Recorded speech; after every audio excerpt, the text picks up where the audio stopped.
And I want to talk about how this impacts President Biden in a moment. But back to Hunter. I mean, over the past few years, Hunter Biden really has been a third rail. Everyone's called him either, it's been a conspiracy theory of the far right to others on the right saying, hey, no, he's a grifter or a criminal or worse. And this is in part what Hunter Biden's lawyer wrote. A public proceeding would prevent selective leaks, manipulated transcripts, doctored exhibits, or one-sided press statements. You touched on this earlier, but how true do you think that is? Do you think he has a point in that? Well, sure, because I mean, Adam Schiff, that was his modus operandi when they were trying to investigate Trump. He leaked, and it was a scandal. And I didn't hear Abby Lowell say anything about it then, but it's a problem. He's defending his client. He's going to make. I don't know if you've heard the old joke of the lawyer who was bit by who had a dog and he bit somebody, and he said his defense was, "You weren't bitten." Well, I was. Well, the bite wasn't very bad. Well, yeah, it was. Well, you didn't have to go to the hospital. Well, yes, I did. And it goes on, and then the lawyer finally says, "I don't have a dog."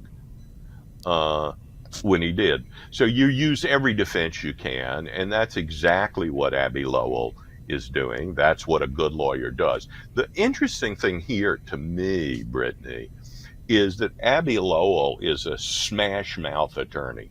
He comes right after you with as hard as he can go. There's no subtlety, right? He's very smart, don't get me wrong. I mean, he's a very smart, capable attorney, but you hire him because you want the meanest SOB in the room, kind of, which is what Roy Cohn said, Joe McCarthy's lawyer once said about why people should hire him. He said, when anybody in New York thinks I want the meanest SOB in New York City to be my lawyer, I want them to think that's Roy Cohn. And I think when people hire Abby Lowell, that's the kind of defense they want. But that's not necessarily the kind of defense the White House wants. They would like to keep all this very low profile, and Abby Lowell is going very high profile. I do want to talk about the Republican reaction a bit to this. Congresswoman Elise Stefanik said this, quote, in an open public hearing, you see the Democrats turn this into a charade. And Congressman James Comer rejected this proposal that the public hearing should replace Hunter Biden's private deposition. But he said this, quote, he put this on X. We, of course, would welcome Hunter Biden to testify at a public hearing. However, this doesn't mean the president's son now gets to defy a lawful subpoena directing him to appear for a deposition. Do you think, A, that their response, what do you think of their responses, A, and B, does it sound like they are somewhat, I saw a headline that said, is the GOP chickening out? Do you think that's what this sounds like? Well, that's why Abby Lowell did it. I don't think that's what the GOP is doing. I think there's also a hidden motive here. Think about what happens if Hunter refuses to obey a lawful subpoena. The committee can't jail him or something like that. What normally happens is you go to the Justice Department, the Biden administration Justice Department, and you say, would you enforce our subpoena? And they say, we'll get back to you in a couple of years. They don't say, no, we won't do it. They just don't do anything for a long time. And at that point, the committee or the House itself, the whole House, has to go to a federal court in a very Democratic district of D.C. and say, will you enforce this? And they do have the leverage that is part of a legitimate it has a legitimate legislative purpose, and that purpose is an impeachment investigation. That's one of the reasons they launched it. And the courts may say, yes, you have to do it. But this takes a long time. And so this is, in a way, trying to run out the clock.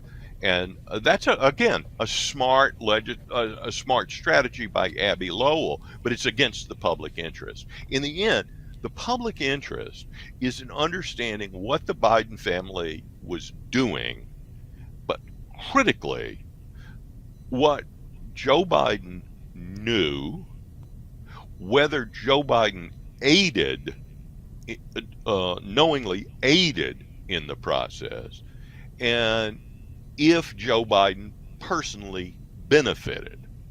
Now, we don't know the answer definitively to any of those. You may have your guess, and I have my guess, and we have some evidence, and I think we have pretty good evidence that Joe Biden knew.